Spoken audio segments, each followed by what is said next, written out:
ओडिशारे छात्र छात्री माने केमिति अर्थ उपार्जन करि पारिबे ऑनलाइन माध्यमरे पाठ पढ़ा सहित आसंतु विशेष भाबरे आलोचना करिबा।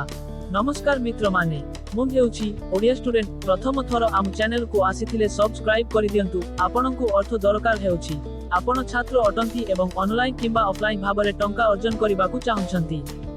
एही वीडियो रे मु आपनकु 5 रु अधिक उपाय कहिबी जेउमानकु अनुसरण करी आपण गोटिए छात्र होइथिले मध्य भल अर्जन करि पारिबे। तेबे वीडियोटी कंप्लीट देखंतु एवं आउ वीडियो पाई ओडिया स्टूडेंट चैनल को सब्सक्राइब करंतु। प्रथमे ऑनलाइन जॉब। आजिरो एही डिजिटल जुगरे ऑनलाइन रे अर्जन करिबा खूब कष्ट होई जाईछि।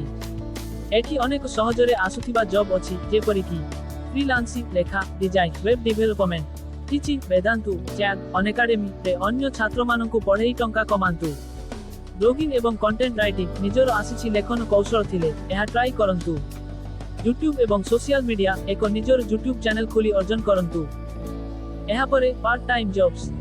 जदि आपण ऑनलाइन रे अधिक आग्रही नुहंती तेबे पार्ट टाइम जॉब एक श्रेष्ठ विकल्प। ओडिसा रे एठी अनेक अवसर अछि जेपरि कि कोचिंग सेंटर टीचर, छोट छात्र माननकु पढ़ेई अर्जन करंतु। शॉप असिस्टेंट, लोकल स्टोर ओ कैफे गुड़िकरे काम करंतु।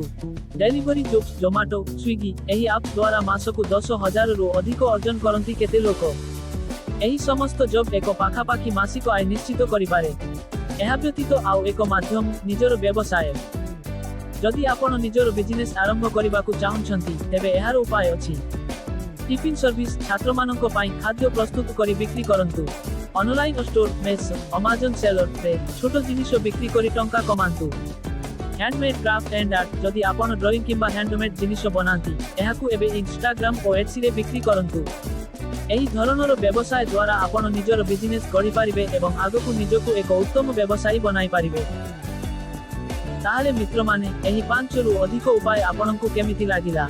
आपण केउ उपाय ट्राई करिवे निश्चित भाबरे कमेंट करि जणांतु। एबे जदि आपनकु एही वीडियो भल लागि थाए तेबे लाइक, शेयर एवं ओडिया स्टूडेंट चैनल को सब्सक्राइब करंतु जेउठी आपण एआई, कैरियर ओ एजुकेशन संपर्क रे अनेक किछि सिखि पारिबे। आउ एको नुवा वीडियो रे देखा हेबो।